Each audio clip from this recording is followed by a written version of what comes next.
Okay, welcome everyone to the second lecture in the series by Lakshya Bhardwaj. A couple of announcements. Since we have a sharp cutoff today at 4 p.m., I request the audience to keep questions to be short if it's during the talk, and then have longer discussions at the end. And the second thing is, please use one of this or that mic when you ask a question, because the Zoom audience will not be able to hear the question otherwise. In case you don't have a mic, we'll ask the speaker to repeat the question before answering it. Yeah, that apparently doesn't work. Okay, over to you, Lakshya. Yeah. Okay, so yesterday we discussed higher form symmetries, and hopefully we got some intuition and some background for it. And today I want to shift gears a little bit and move on to non-invertible symmetries, which generalize these higher form symmetries, and this is where category theory will feature. So before moving that, there is some preliminary things that we need to understand regarding gauging of higher form symmetries. And from that, we will be able to construct examples of non-invertible symmetries. Okay, so we want to talk about gauging. So there is a general feature that if you have a p-form symmetry group, say you have a p-form symmetry group gamma p, and for the moment, let me assume it to be a higher form symmetry. So p is greater than or equal to 1. And say I have a theory which carries this symmetry. So a theory T which carries this, and gamma p acts on this theory. It can be any dimension. Then what I can do is, if this symmetry does not have anomalies, then gauge this symmetry. So I can pass on to another d-dimensional theory. Let me denote it as T mod gamma p, where we have gauged the gamma p symmetry. So if gamma p is finite, this gauging procedure is easy to understand. You simply, so what you do is you're trying to define its partition function on some manifold MD. So this is some manifold. And what you will do is you will just insert all possible networks of the defects comprising this higher form symmetry. So these are our codimension p+1 operators, and they're fusing according to the group law. And then we sum over, so we compute the partition function of this in the original theory T, and we sum over all topologically distinct such networks that we can have. So for each network, we have some partition function which can be different for topologically distinct networks. For topologically equivalent ones, they will be the same. That's just the fact that higher form symmetries are described by topological defects. They don't change the correlation functions. So this would be the partition function of ZT mod gamma p on this manifold MD.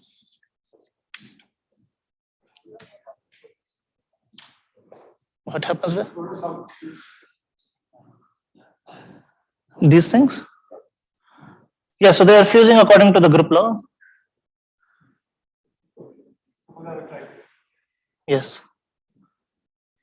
So it's just you pick some elements, and that determines the third element. Yeah. I think this will need some additional structure on the manifold, right? Like a framing or something. Like something that keeps track. How do you decide which is the third one? Yeah, there are all those information. I'm suppressing that information. So you have you make sure your higher form symmetry is equipped with information about orientation. I see. Okay. And then you can formulate it. Yeah. Okay.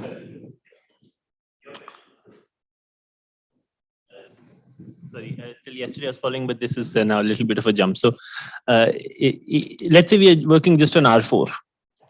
Then there are no operator insertions in defining the partition function. So so then maybe there are no topologically distinct insertions. Is that correct? Right. So then the partition function is the same as that of the ordinary theory?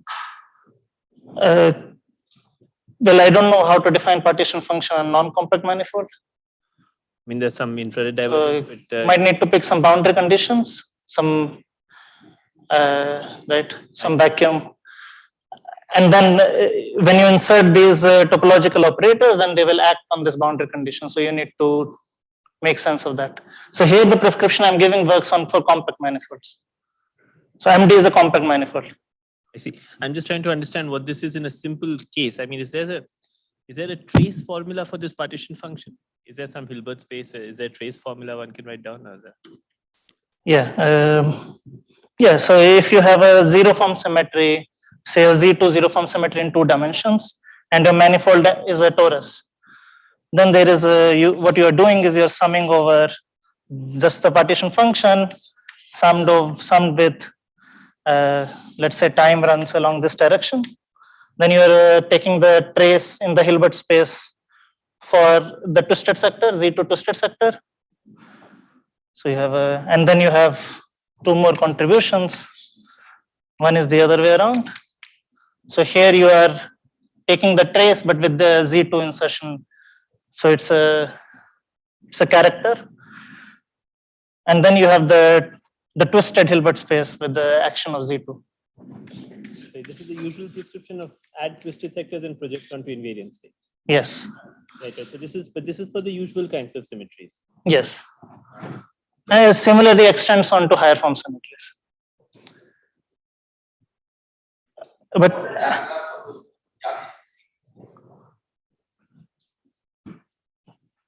so these junctions. Are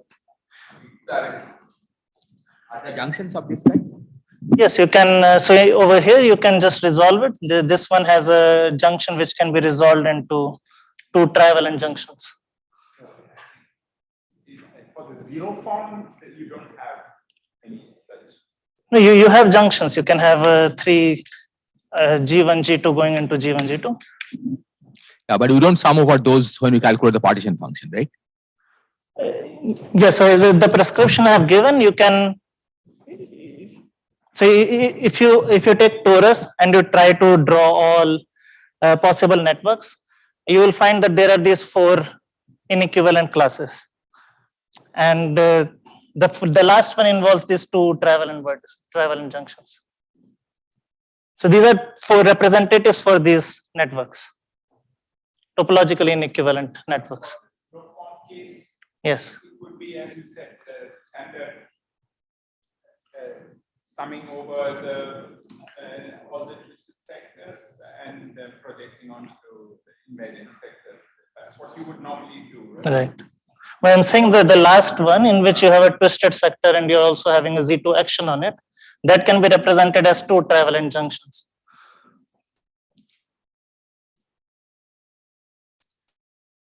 Gauge something you usually just insert it in the time direction, right? This Yeah, I picked one. So those are Time the 2 contributions to the partition function of the gauge theory, presumably. When we are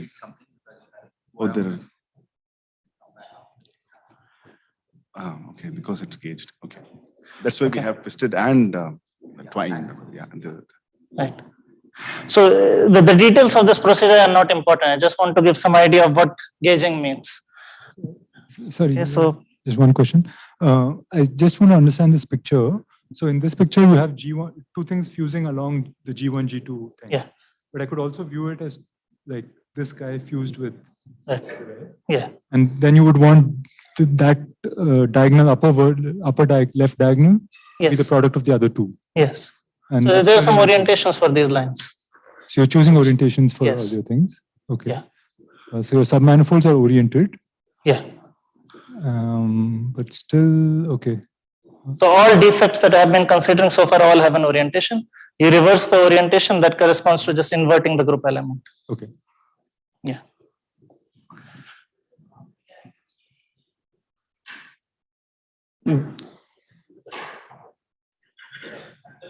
Is this how do we know this is still a quantum mechanical theory with a good Hilbert space? In the case that you mentioned, in the zero form case, there we know how to define it, right? Because you know how G acts on the Hilbert space, this symmetry. But yesterday you didn't tell us how these symmetries act on the Hilbert space. So I'm confused about what these, I mean, I don't know how to impose twisted boundary conditions. So I'm just confused about why this procedure that you're describing necessarily make sense. Is this a? Well, you're worried about cutting and gluing rules? Actually, I'm just confused about what the operator description of this procedure is. If I give you a Hilbert space, which was say the theory you were discussing yesterday, maybe QED with some matter. Yeah. And now there's a Hilbert space. Now you say you gauge it. Now, what does that mean in terms of that Hilbert space, the underlying Hilbert space? What do you do to it to gauge it? Yeah.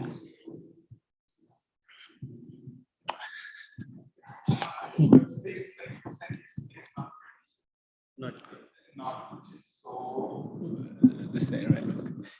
Didn't you say yesterday that? Huh? Is there a Hilbert space after this procedure? The action of these things you said yesterday on a Hilbert space is more. It's a little more. It's not so easy to define or something. I mean, you said you can't always define it so easily. Yeah. So I have given a prescription for partition functions, right? And you can modify it to get for transition amplitudes as well, I think. I guess that should be enough. You can probably show cutting, gluing rules. No, but maybe if you go to the case of QED without matter, which you had yesterday, then you wrote these symmetries, right? And there was an operator for them, which was e to the I integral f and e to the I integral star f. So now in that example, at least can we understand what this partition function means? Yeah. We have an original theory that's just photons, I guess, they don't interact with anything. Yeah. But now in that, at least can we understand what does it mean to gauge it with respect to these one form symmetries? Yeah, I can describe you what theory you obtain after gauging. If you want to know how explicitly it acts on the Hilbert space, then I'm saying that you should be able to do it by inserting some similar networks and interpreting them correctly. I don't know the answer because I haven't thought about the Hilbert space. But for partition function, this is the recipe.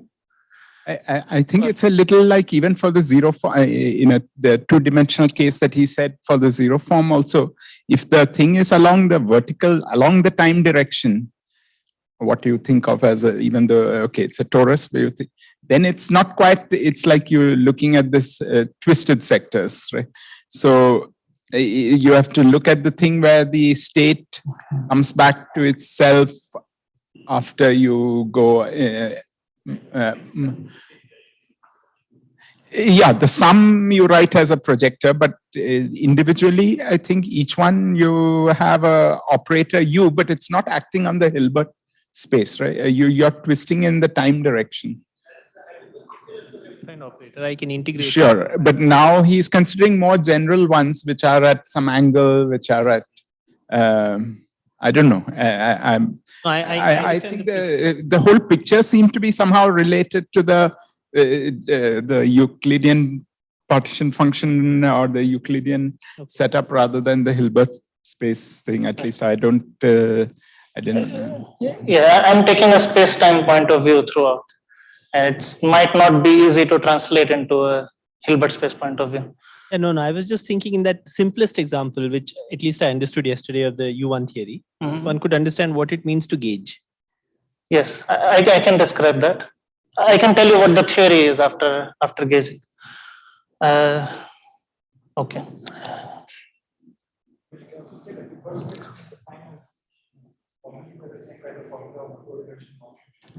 Yeah. Whereas sum is now understood as a coordinate. Yeah. Sorry, sum is understood as? Like doing a bunch of vector species and add that to the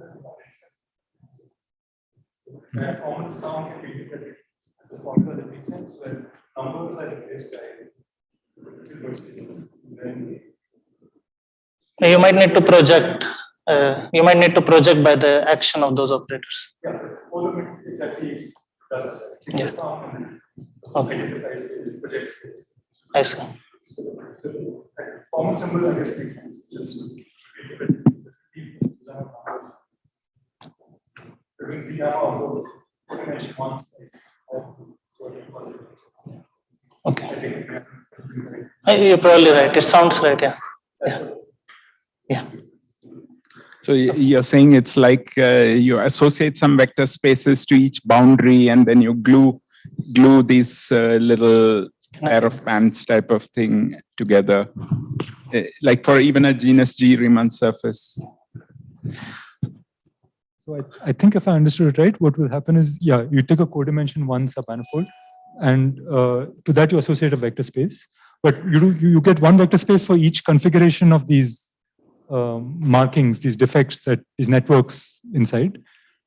And now you have to take, you can take one configuration of these networks and you can refine it by adding, say, another defect. So then the vector space, there's a map from the first vector space to the second one, which is when you add a defect, you get this map.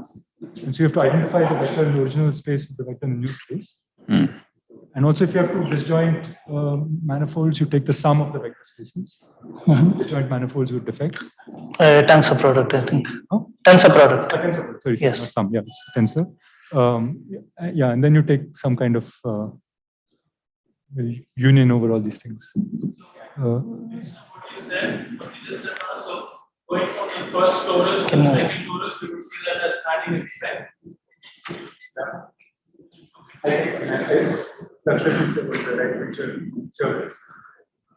Yeah, so I think what Pranav is saying is that you should now, instead of think of this as a codimension 1 manifold. So you are defining a Hilbert space for all topologically distinct networks like this, but you might need to allow different kinds of codimensions. So I'm not sure about that part. And then, so you have a Hilbert space for each topologically distinct configuration, and then you project it by the actions, various actions that you can perform on it of such networks. Yeah, I mean some network of defects acting on this Hilbert space. So might be very complicated to describe it in explicitly. Yes. Okay. So let me move to, yeah, before getting on to examples, let me first describe a feature under this gauging, and then we will see that feature arising in examples as well. Okay. So when we perform this procedure, there is an interesting thing that happens. So this T mod gamma P obtains a new symmetry after gauging. So it obtains, let me call it a gamma D minus P minus 2 form symmetry, which can be identified as the Pontryagin dual of this group. So I'm restricting myself to finite P form symmetry groups for the moment.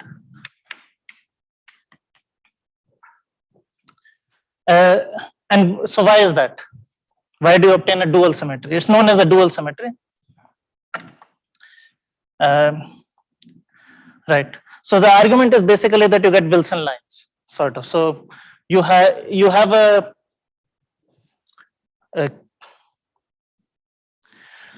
so this P form symmetry can be described in terms of a background field, a P plus 1 form background field. So you have some BP plus 1, which is an element of the cohomology of P plus 1 cohomology of space-time valued in the P form symmetry group, with coefficients valued in this. And the physical meaning of this is that, so what it means is, if you are computing a partition function of your original theory T on a compact spacetime manifold with this background field turned on, this is equivalent to computing the partition function with a network of defects placed in. So you can dualize this P plus 1 cohomology class to a, let me call it a B hat P plus 1. So what do I want to say? A D minus P minus 1 chain. Right, so in HT minus P minus 1, gamma P. Lakshya, these are in the cohomology because you want flat gauge fields, right? Is that right? Yes, it's finite. So all backgrounds are flat. Okay. Right, so I'm saying you can take the Poincare dual of this that gives you a D minus P minus 1 chain, a cycle, and then this partition function is just the partition function on MD. So you have this MD, and then you put on this chain, according to this chain, you put the various topological defects. So that gives you an explicit way of describing partition functions in the presence of network in terms of partition functions of such backgrounds. So I should say BP plus 1. Right. And now when you are gauging the symmetry, you are summing over this background field. So you are promoting this to a gauge field. And then when you promote this to a gauge field, you can insert Wilson surfaces or Wilson hypersurfaces for this. So you can insert things like e to the I integral BP plus 1, where now this is a gauge field. And you can have, so to make sense of this, you need to choose a character. Let me call it Q, where Q is in the Pontryagin dual group. Yeah, Lakshya, sorry, I didn't understand. What is the equality here? What is this equality? Yeah, this is just the definition of this partition function in the presence of this background field. Yeah. It's equivalent to computing the partition function in the presence of this network of defects, the codimension P plus 1 defects. How is the field, background field related to the network? By Poincare duality. So convert the cohomology class into a homology class, and then along this homology class, you put the network of defects. So you can choose a triangulation of your manifold, and then this homology class is represented as some explicit, well, gamma p elements sitting on each edge. And on the dual of that, right, on the dual of that, you put that particular element with a particular orientation. But what group element do you put on each of these? Yeah, that's decided by the evaluation of this cycle on each edge. So you triangulate it. So you have a triangulation, and then here this cycle is going to assign elements for you. So you will have some gamma 1, gamma 2, and then on the dual you will insert a network. Yeah, it's like if you turn on a magnetic flux along some direction, that's like turning on a defect in the transverse direction to that cycle. Yeah. Okay. Right. So now you promoted this to a gauge field by gauging it, and then you can have these kind of Wilson operators. And notice these have dimension P plus 1. So these generate a D minus P minus 2 form symmetry. And this justifies the claim that after gauging you obtain a dual symmetry, which is D minus P minus 2. So let's see this appearing in some examples. No, sorry, can you repeat that again? What did you do? This phase is? This is the Wilson surface operator, because now this is a gauge field. Okay. It becomes an operator. Now once you gauge it, okay. Yeah. And you have one operator for each element in this Pontryagin dual, for each character. Right. So you obtain a D minus P minus 2 form symmetry valued in this with this group.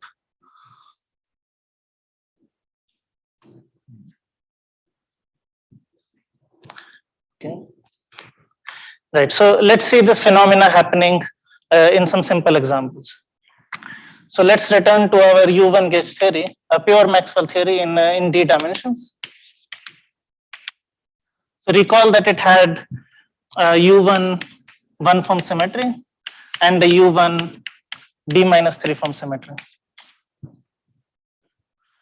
So what we can try to do is we can gauge a Zn subgroup of the 1 form symmetry. So what you obtain is that it quotients the gauge group. So you will obtain a U1 mod Zn gauge theory in a sense, but that's again U1. U1 mod Zn is again U1. So you obtain again a U1 gauge theory. You go back to U1 gauge theory, and essentially what happens is that you recover this symmetry. Maybe this is a complicated example, but again, anyway, you obtain this one form symmetry, and the D-3 form symmetry is like an nth cover of this. So again, you obtain a U1 and a U1. So you obtain an n-fold cover of this D-3 form symmetry, which is the extra Z and D-3 form symmetry you should obtain by this procedure. So when you gauge this Zn, now your spectrum of Wilson lines becomes just Yes. finite. It just becomes Zn, right? Yes, so you can think in terms of Wilson lines as well. Let's see. So Q and Q plus N correspond to the same operator now in this gauged theory. Is that right? Yeah, so your Wilson lines 1 up to n minus n.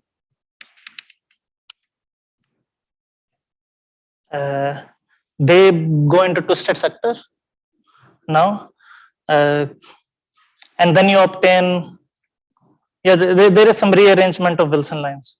But you still have an integer given by nz, integer worth of Wilson lines left over. And then similarly, something happens for 't Hooft lines, you obtain some new 't Hooft lines. And this is where this is reduced and this is extended. Yes. Sorry, I lost track at some point. So then where did you get this U1 cross U1? What is this? Sorry. The second line of the board. Yeah, I see. yesterday.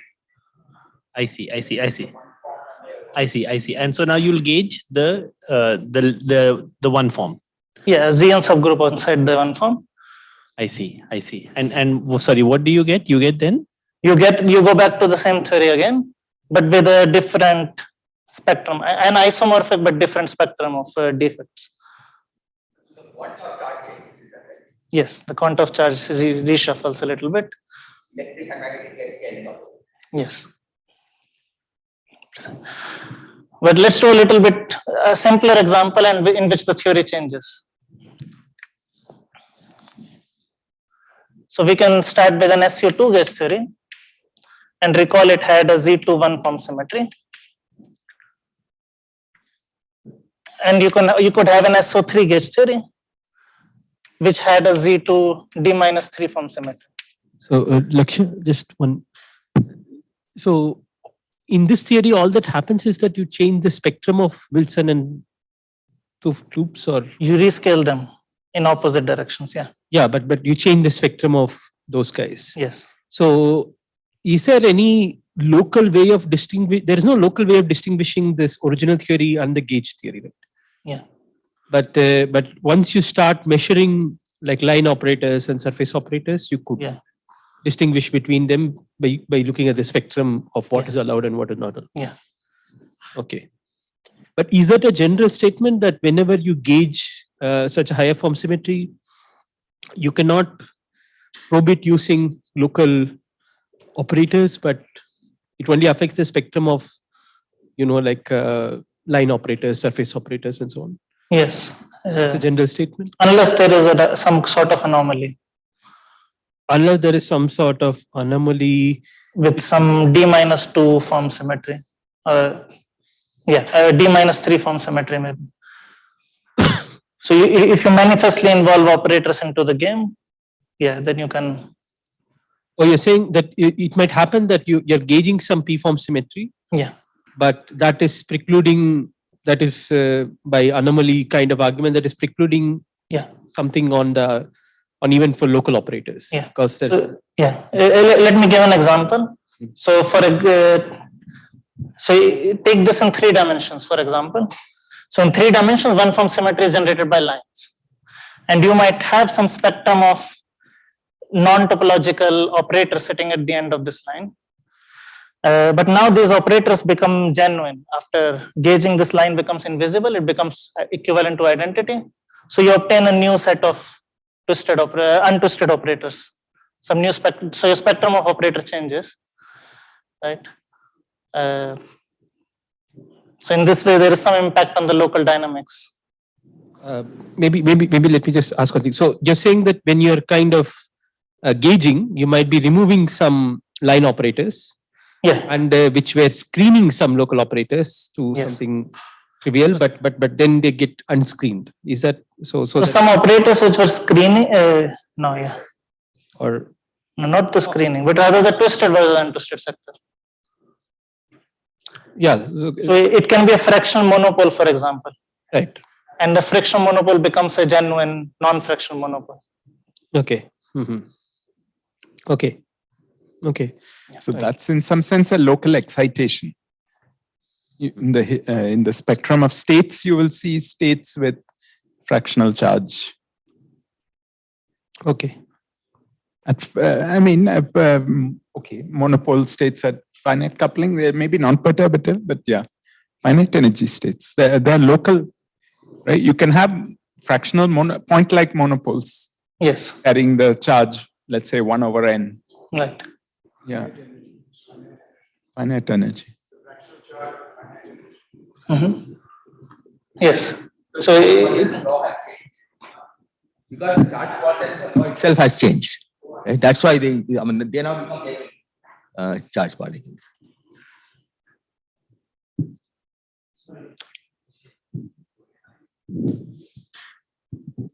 Can you just explain the initial picture? So that group is abandoned and it is say shifted by 1, right? For example, like take p is equal to 1 or 2, whatever the notation is. 2. So it's like instead of tau, we have b of tau, right?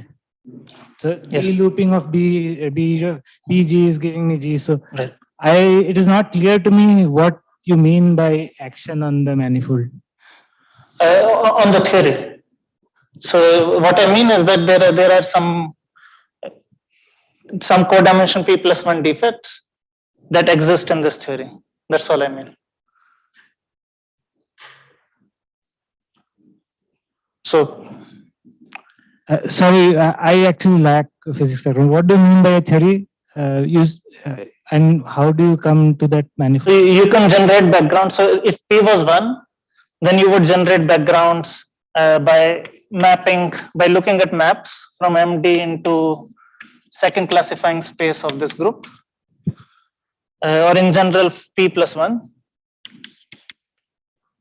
And then you will pull back cohomology classes from here to here.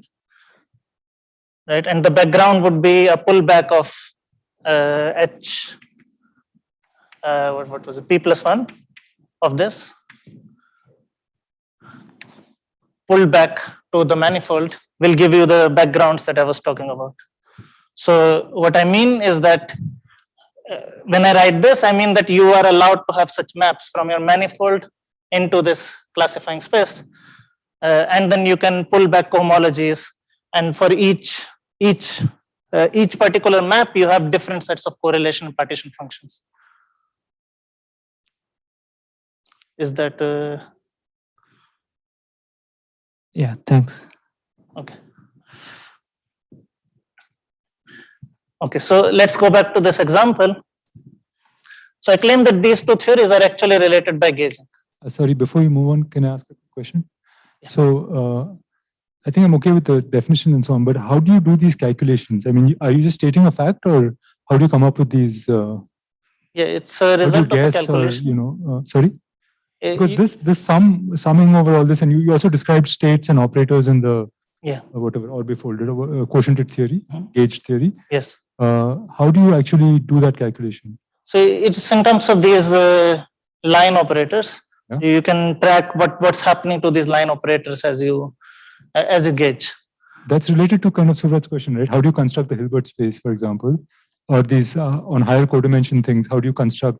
How do you understand? I mean, we know to define it, but how do you actually? Do you want to know the partition function or just the theory? If you want to just know the theory, it's just sufficient to. No, but to know the theory, you should know the defects and I mean all the extended operators, which is equivalent to knowing all the Hilbert spaces and higher Hilbert spaces on high codimension manifolds by what we discussed the other day. Right? I mean, so I haven't done a computation in that detail, but I'm saying if you just look at line operators, then the spectra of these line operators, as Ashok said, would rearrange. So the quantization condition will change in opposite direction for Wilson and Thupf lines. And again, you get a Z times Z worth of those lines. How do you see that? Sorry. Or if it's too long a discussion, we can have it after the. It's basically just studying some small pieces of the theory and convincing yourself that the answer is this. Okay. Yeah, because you don't know any other theory which satisfies those properties. I guess what's throwing you off is that, okay, so we have, I know there's a definition of that thing, the thing associated to higher codimension submanifolds, but it's complicated, right? I mean, there's some huge co-limit over lots of things. And you seem to be telling me the answer is, you can guess the answer without knowing the definition, because the discussion was about the definition, which is, a little confusing for me. In some simple cases, you can guess the answer. Yeah. The choices for what? Okay. It's not reality. In two cases, we probably exchange. Yeah. So you can also do a Lagrangian computation. So, yeah.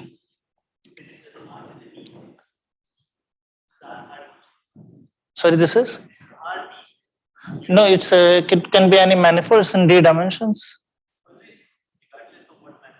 Yes. Yeah.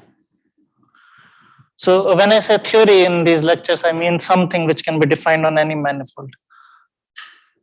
It's, yeah. So there is a Lagrangian argument, Pranav. There is a Lagrangian argument one can give. So what one does is modifies this Lagrangian by the background field for this one-form symmetry, which can be taken to be the second Stiefel-Whitney class for an extension. So you have a extension of Z1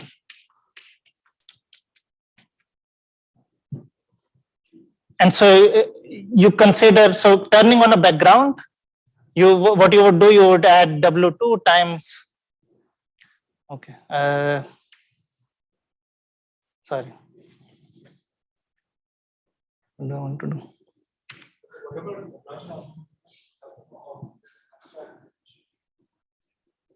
Very abstract, some construction of gauging is related to some operation on Lagrangians. No, I will do an explicit gauging over there will be some discrete gauging performed.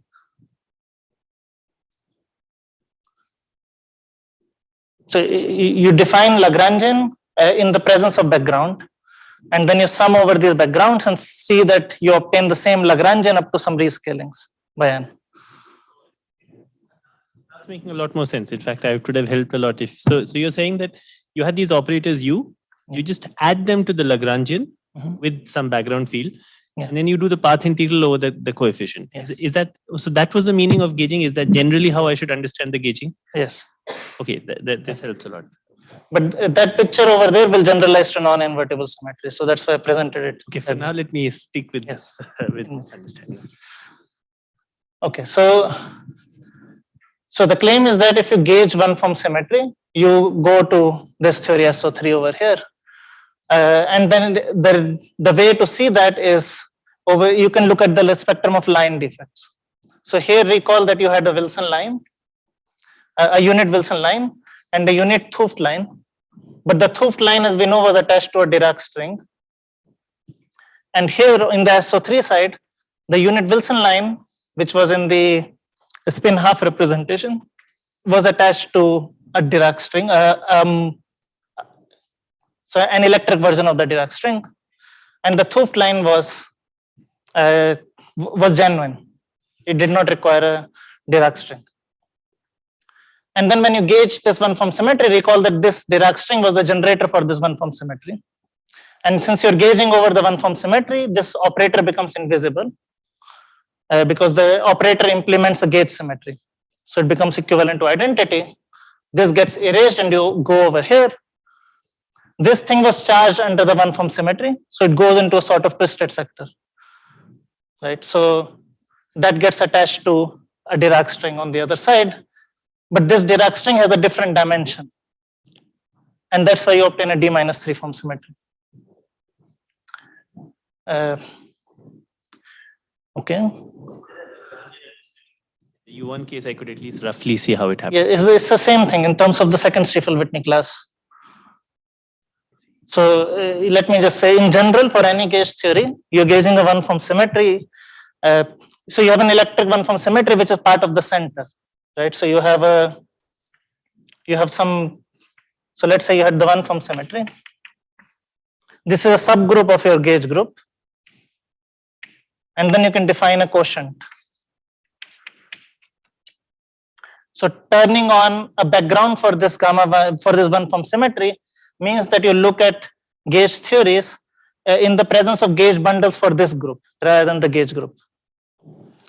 And the bundles for this group are more than the bundles for this, because you have a non-trivial second Stiefel-Whitney class that you can turn on. Analog of second Stiefel-Whitney class. So what you have is that gauge theory in the presence of a background.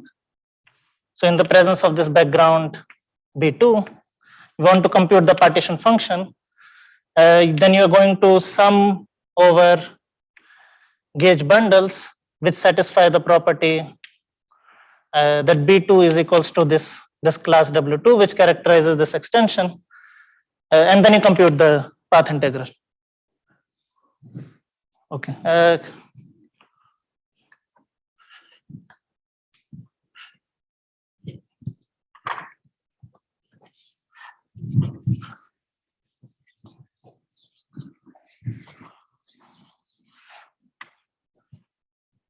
Right, so let me rewrite over here.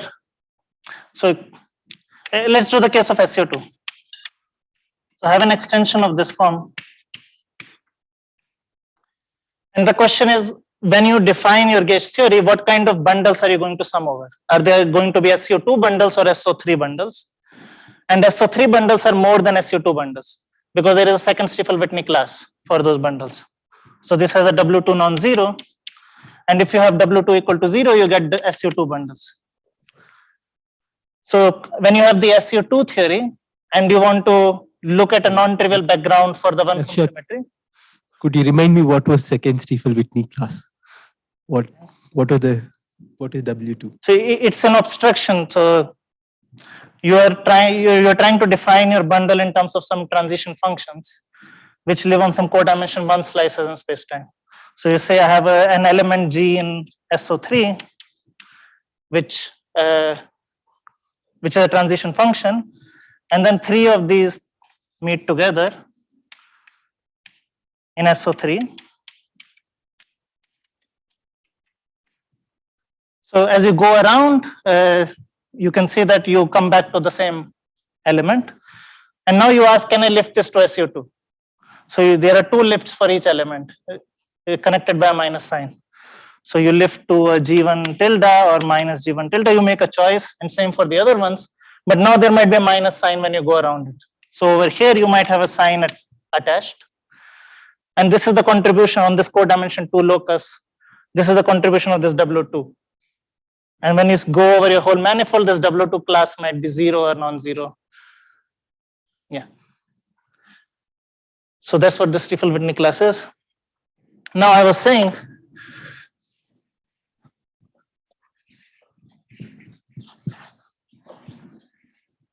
that if I have SU2 theory, and I'm looking at its partition function in the presence of a non-trivial background, then this is defined as I have the usual path integral, but in the gauge bundles, the sum over gauge bundles, I'm going to sum over bundles, SO3 bundles, which have the property that their W2 is fixed to be B2, whatever is a chosen B2. And then when you choose B2 equal to 0, W2 is fixed to be 0, so you're summing over SU2 bundles. So that's the usual SU2 theory. Now what we are trying to do to go to SO3, so SO3, you need to sum over all these B2s. So you're going to sum over all W2s. But that's the same as saying that you're summing over all SO3 bundles. So you recover the SO3 description. And in this way, you manifestly see that gauging a Z2 one-form symmetry in SU2 takes you to SO3 theory. So you can perform this argument for any gauge theory now, including U1. Okay, right. So let's go back over here.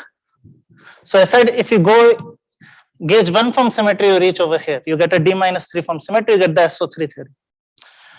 Now, how about you gauge this D-3 form symmetry? And the claim is that you get back to exactly the same theory.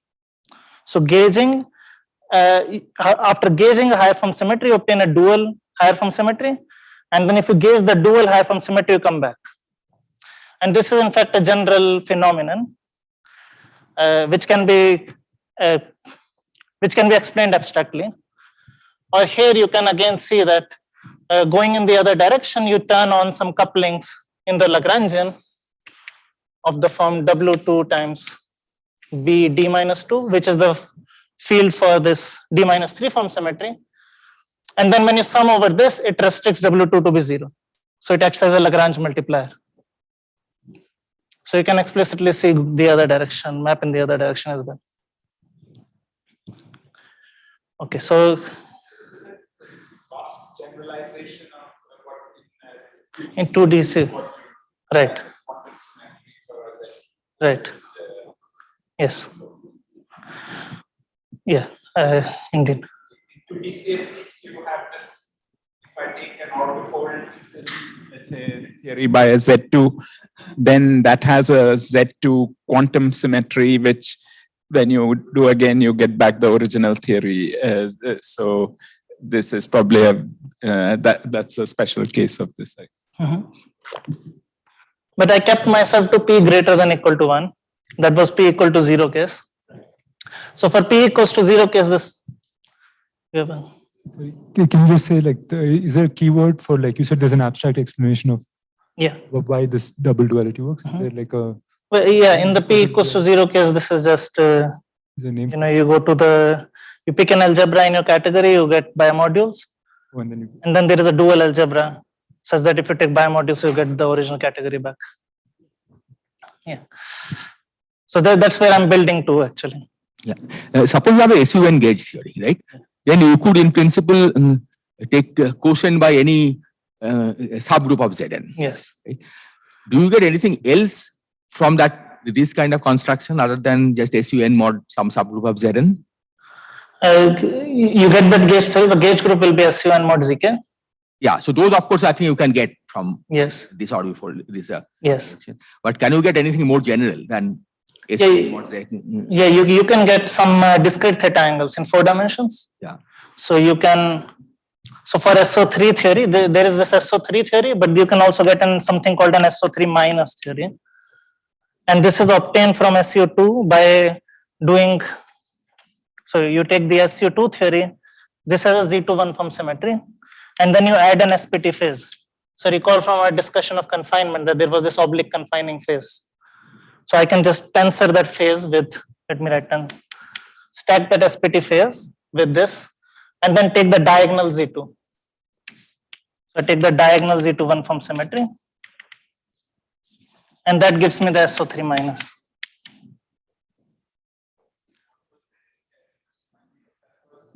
You're turning on some Wilson line. What was the SPT phase again? Just remind me. Right. So, I mean, just briefly. Right. So this SPT, I can give you the partition function. So partition function on a 4 manifold with a background B2 is this is a classical theory. So it's just exponential upon Triagin square of B2 by 2 integrated on this manifold. Pontryagin square is a cohomology operation which takes you from H2 to H4. Yeah, you're dividing by 2, you get a Z2 valued thing.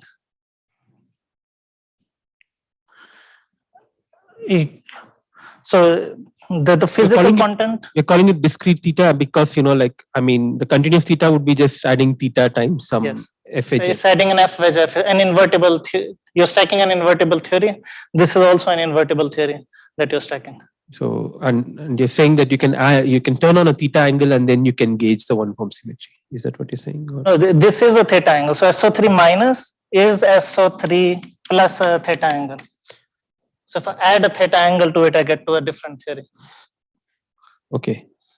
And the theta angle in general can be understood as you stack an invertible theory and then you gauge some diagonals of group.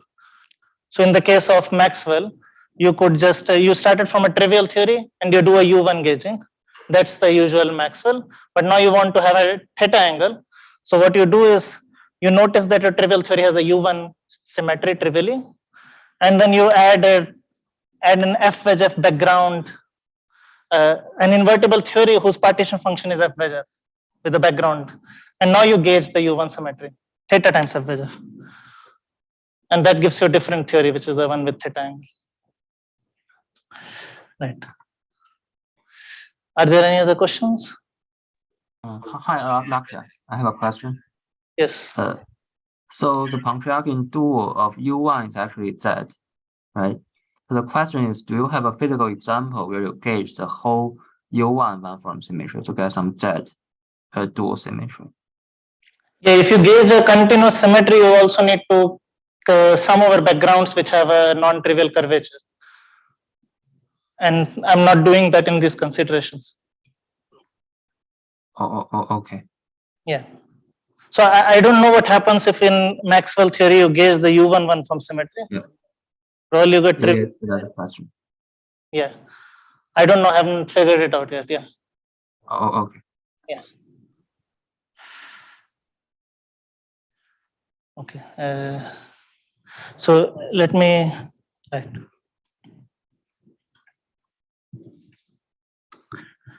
Okay. So now I want to move on to non-invertible symmetries. And we will use these gauging procedures over there.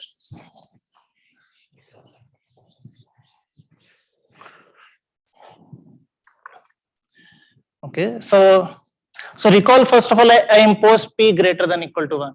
What happens when we take look at zero form symmetries? So in this case, if I just restrict to finite groups, like we did earlier, then a zero form group need not be abelian. So there is no sense in, so for a non-abelian group, you won't have a notion of a Pontryagin dual that was needed to define the dual symmetry. If it's abelian, then of course you get a D minus 2 form symmetry. So suppose it was abelian and you gauge it, then you get a D minus 2 form symmetry described by the Pontryagin dual group. And the question is, what happens when you have a non-abelian group?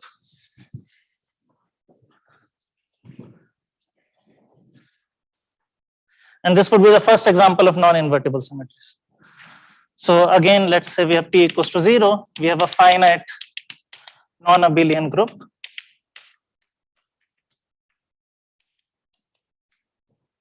And we gauge it.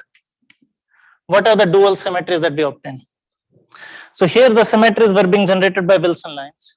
So you can, again, you can guess that they will be Wilson lines.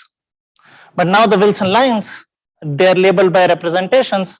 The representations are not characters, but there are still some Wilson lines you can write down.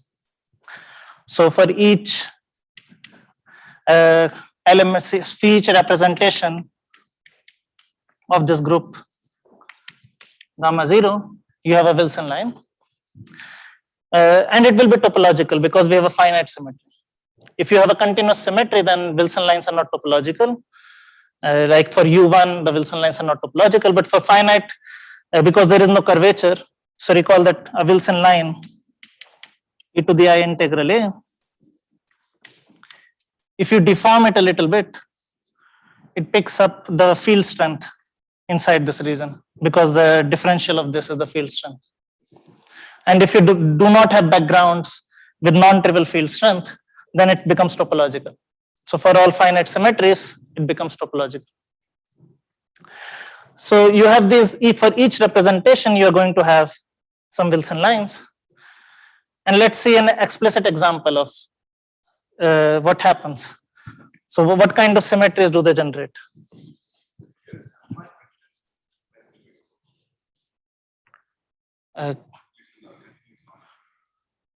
Yeah, so in a gap vacuum, if these lines survive, then they become topological.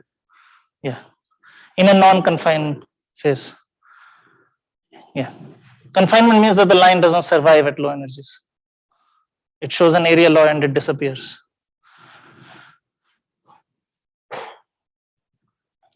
Right. So let's do S3. Suppose I had a theory with S3 symmetry. It's the permutation group of 3 elements, the simplest non-abelian group. Then what are the representations? So you have the trivial representation. Then you also have the sign representation, which is also one-dimensional. And then there is another irreducible representation. Let me call it E. This is two-dimensional representation. And now you can look at the representation theory. You find these kind of relationships for the tensor product. So 1 minus with E is E again. But now if you square E, you get 1 plus 1 minus plus E. So you can see that the topological defects assigned to the dual symmetry, which is this rep comma 0 symmetry, they have some fusion. So they will be lines, but they have some fusion which is given not as a group law, but some sort of a ring. You have a multiplication and an addition as well. So you have a fusion ring in general. And that means you have now graduated from group-like symmetries to algebra-like symmetries. So some ring-like symmetries. And this is what is called as non-invertible symmetries. When your fusion is not invertible anymore. There's no way to invert this fusion. Okay, so in general, for any non-abelian group, you obtain some topological line operators after gauging it, which behave non-invertibly. They give rise to some new kinds of symmetries. And this is in any dimension D. Okay. Is there a simple example where this is realized? S3 is realized? So you can take any theory like a SO8, pure gauge theory. And now this has an outer automorphism. So recall the Dinkin diagram is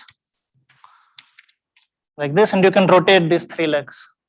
You can even permute them. So there is an S3 symmetry, outer automorphism symmetry. Yeah, so these will be, so what will be labeled? There will be some lines that will be labeled by this S3 representation. After gauging, so once you gauge this S3 permutation of the Dinkin diagram nodes, once you gauge it, you obtain a SO8 semi-direct S3 gauge theory.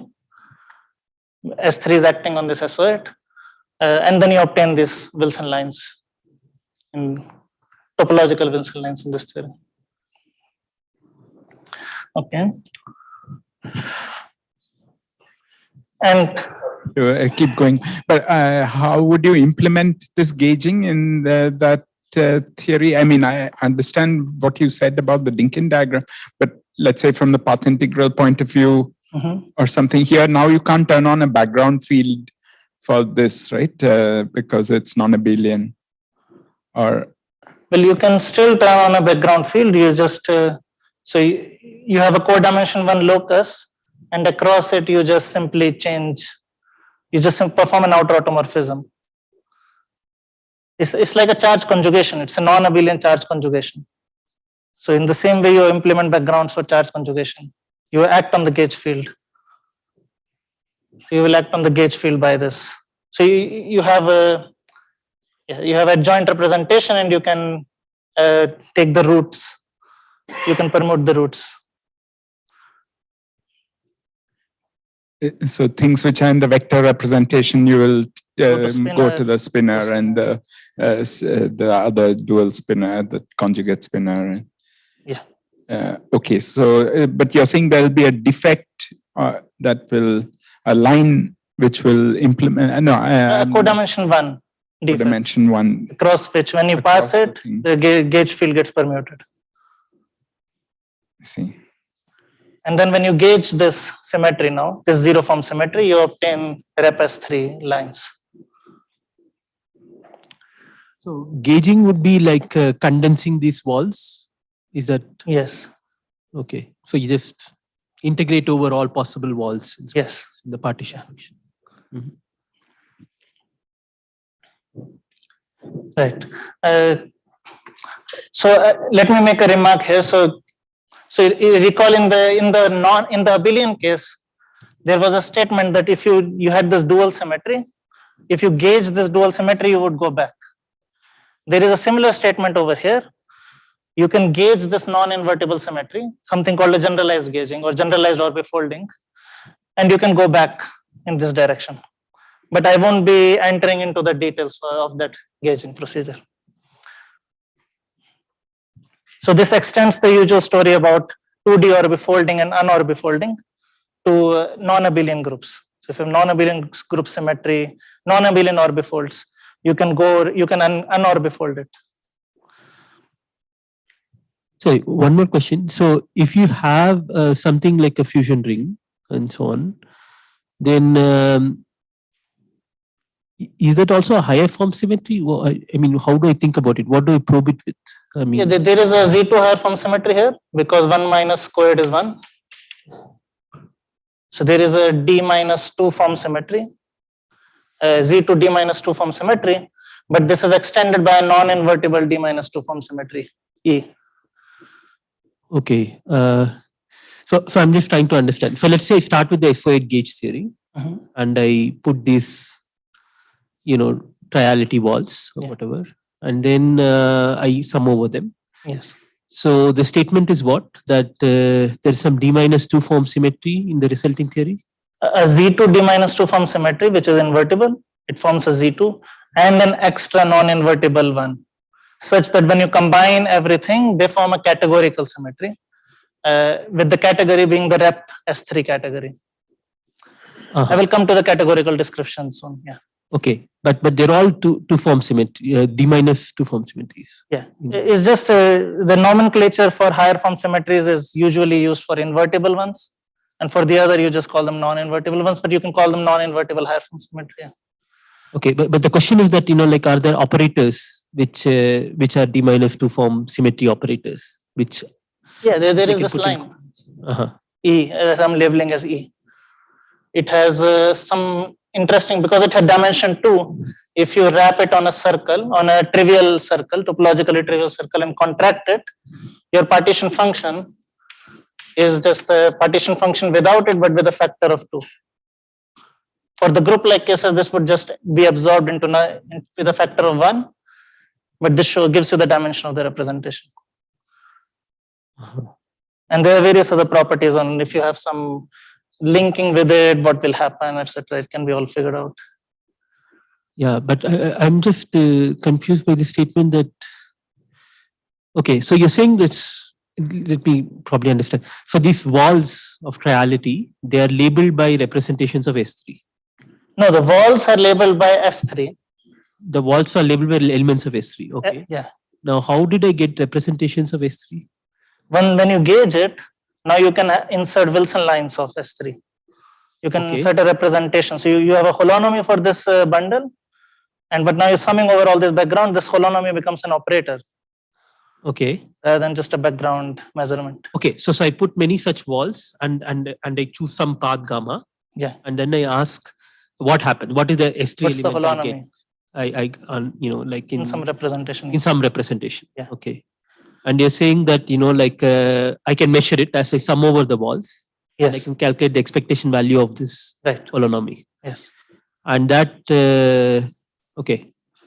And I can do that in presence of other operators, which then gives like something. And since this is topological, this is like a whatever, one form symmetry. Yeah. So you probably said this, but you were saying that in two-dimensional CFTs, if I consider non-abelian orbifolds, then that is a simple realization of. Yes. So in particular, like all the symmetric product orbifolds, which have you orbifold by a symmetric group. So for n greater than 2, you're saying that they will have a structure which is that of a non-invertible symmetry. So there will be some D-branes in this theory which will carry these, D-string, no, not D-strings. It's the dual symmetry. So after orbifolding, you should get some isometries which are non-invertible. I'm not sure what, do you know what Are these what? non-invertible isometry? But are these same as the, so when we kind of obifold, we inherit some things, but then we get new sectors, right? New twisted sectors and so on. So are you saying that, is this fusion ring just labeling that? Yeah, it's labeling different twisted sectors. Okay. Yeah. So these are just, you're saying, these are just the new twisted states. Yes. Sector states. Yeah. In the obifold. Right. Okay. And you're saying that since you get this new set of twisted sector states, and in some sense the set of the original inherited sector and the twisted sector, together you have some kind of symmetry there, which is some non-invertible higher form symmetry. Yeah, and then non-invertibility arises from pair of bands. So you can have a twisted sector state on two circles. So you can take the twisted sector E and the twisted sector E, and then you ask, if I do a pair of band, look at the pair of band transition amplitude, then what are the twisted sectors that I can obtain here? And that is given by this. So you can obtain the identity one, or the 1 minus, or the E again. So I guess from an old-fashioned CFT point of view, you would have seen that, oh yeah, you take primaries which are in these sectors. When you do the OP, you get so this is basically capturing that OP structure of in those 2D CFTs. So that's what happened in the case of our CFT, is that there were these non-invertible OPEs, and these were captured in terms of a modular tensor category. It's a Moore-Seiberg story. Yeah. Okay.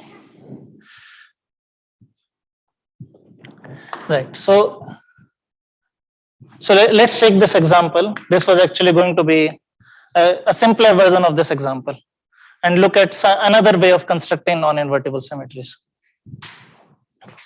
And this will be in a very simple theory. Maybe I should move there.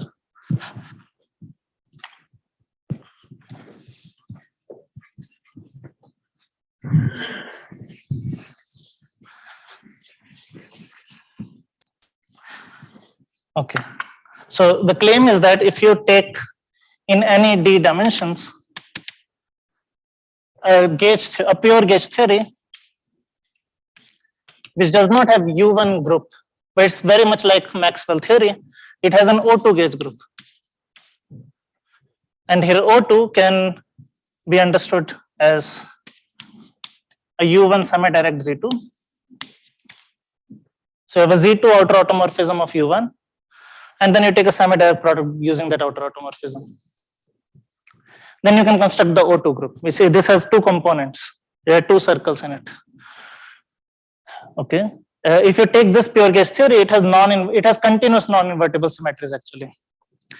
And why is that? So what we do, let's begin with the U1 theory. So let's look at just the one form part of it. So there was a U1 one form symmetry that this gauge theory had. Right. And now there is also a zero form symmetry. So you also have the Z2 charge conjugation symmetry,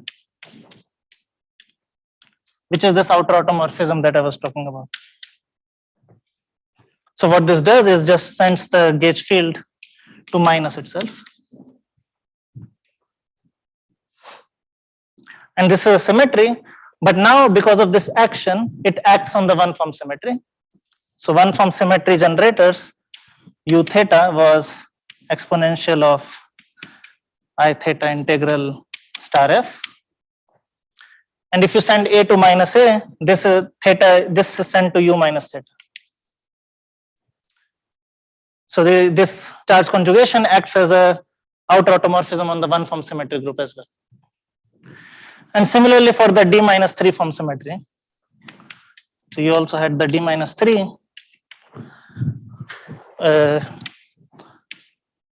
So you had a magnetic version of this with an integral f. This is also sent to minus theta. And now let's gauge this charge conjugation symmetry. So when we gauge this charge conjugation symmetry, the Z2 gets added to the gauge group. It does not quite commute with the U1 because it's acting on the U1 gauge group. So it forms a semi-direct product. And that's how you get a O2 gauge theory. So if you gauge charge conjugation in U1 gauge theory, you get O2 gauge theory. And now the question is, what happens to these one form or ND minus 3 form symmetries under this gauging?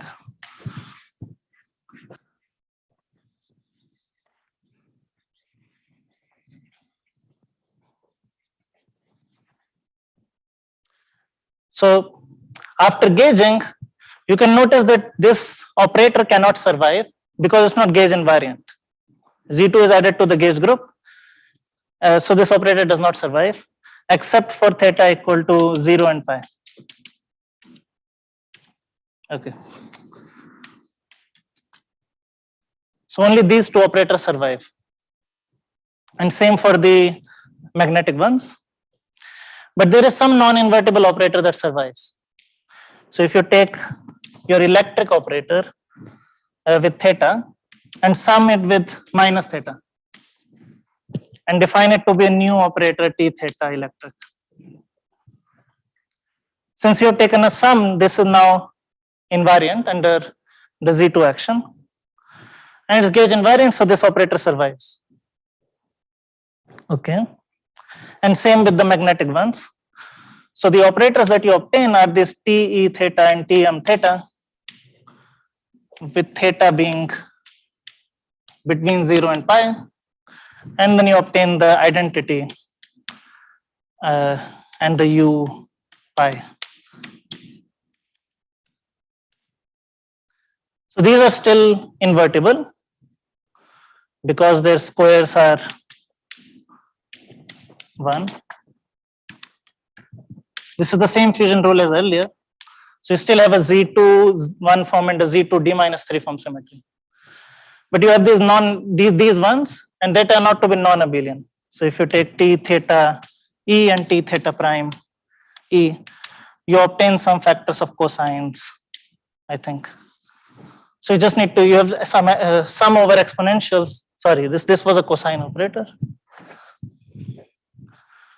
So an expression for this was 2 cosine star f.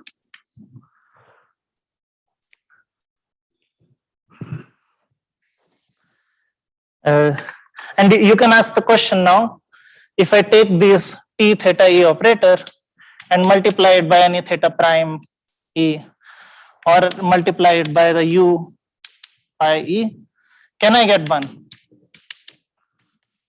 And you can show, this is a trivial mathematical exercise, that this is not possible. So you have constructed some non-invertible symmetries. And you can figure out the fusion rule as well for general theta and theta prime. Okay. And notice that this is a continuous non-invertible symmetry. And there are already interesting questions. How do I turn on backgrounds for such symmetries? So for invertible ones, we know that you just couple it to a gauge bundle. But what kind of bundles do you couple this to? An answer is not known yet for these questions. Hi, Lakshya. I have a question. Yeah. So just even before the gauging, you have a G2. So you have a U1 one form symmetry acting. No, G2 zero form symmetry acting on the U1 one form symmetry. The question is whether there can be a non-trivial two-group structure with this action, and whether that affects this gauging discussion. Yes, so there is a trivial two group because the zero form is acting on one form. Are you worried about the Postnikov class? Yeah, so the the Postnikov class with the action is trivial, or H3. Yeah, I think H3 U1 comma Z2 with U1 Z2 comma U1 with an action. Yeah, I haven't computed the cohomology group. Maybe that's trivial, but I believe that the theta does not carry any Postnikov class. Oh, okay, so you are not considering the one with a non-trivial Postnikov class. Yeah. Okay.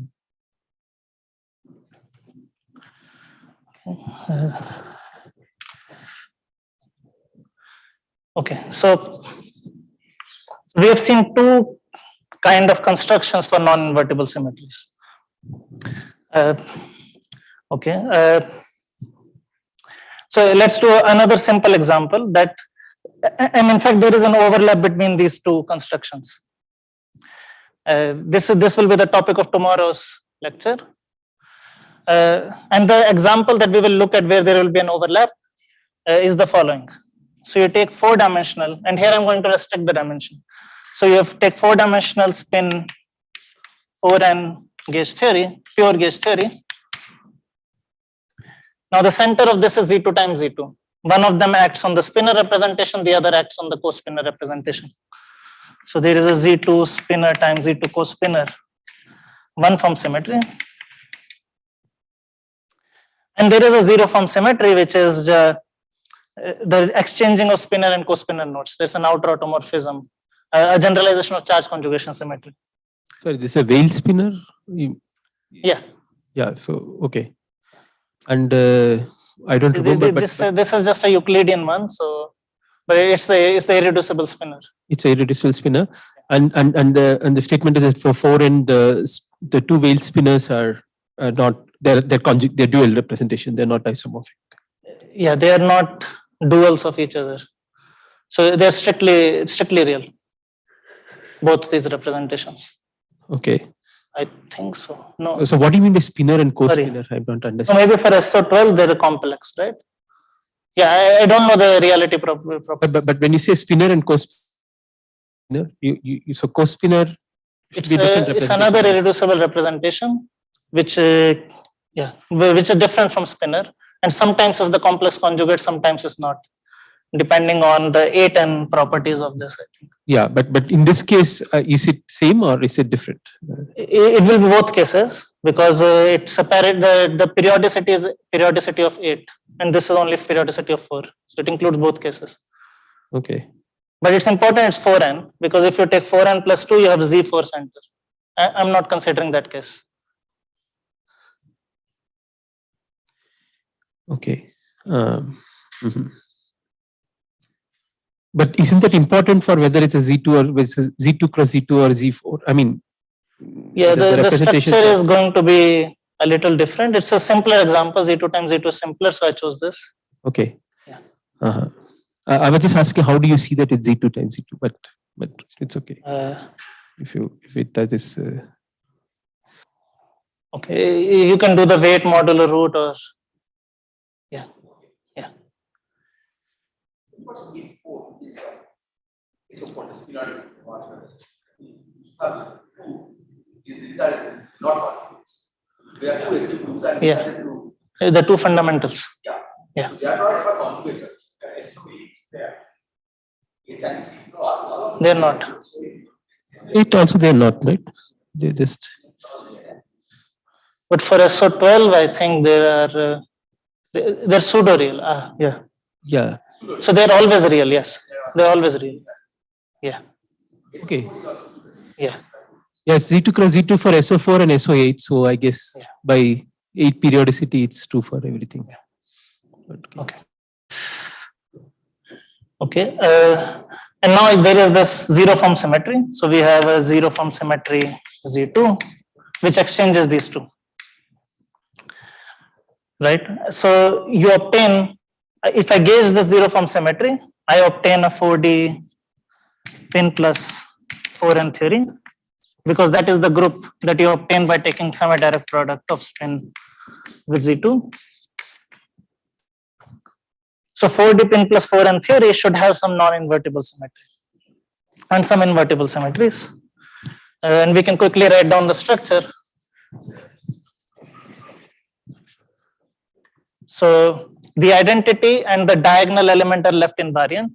So let me call the diagonal as the vector Z2. So I'm going to have a Z2 vector, one form symmetry. And then there is a combination of these two that I can write down.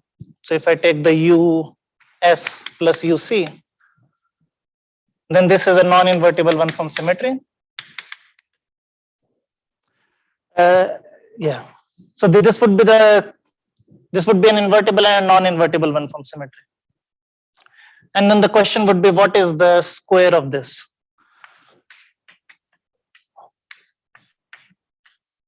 And actually so there are some subtleties that will appear over here. In this square, you will obtain some sort of condensation defects, which we will see next time how they appear, and the connection of this to the other story, the dual symmetry story. So using dual symmetries, you can also get non-invertible symmetries of this kind. Okay, so let me stop here.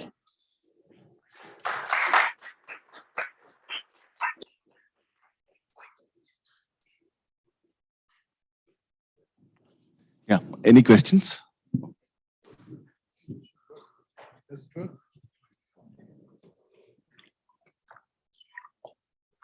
Yeah, this is a sort of an off question. I mean, usually we are interested in solving theories, right? I mean, you want to solve a theory for a gauge theory, whether it has a mass cap or, confines or etc.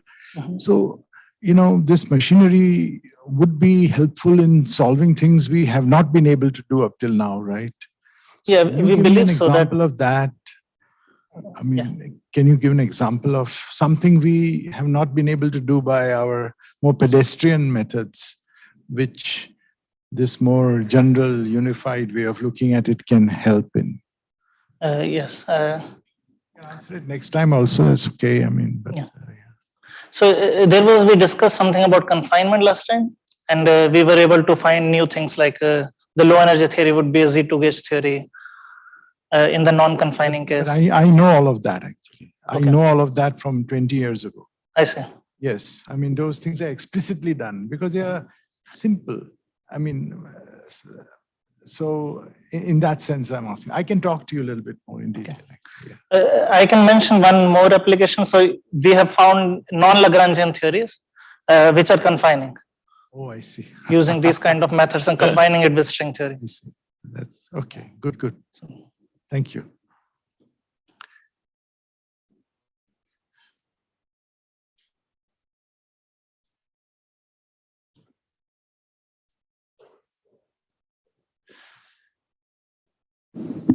Any questions from the online audience?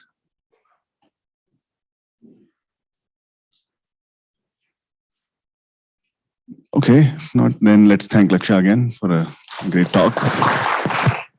And we meet tomorrow at 3 p.m. Same room.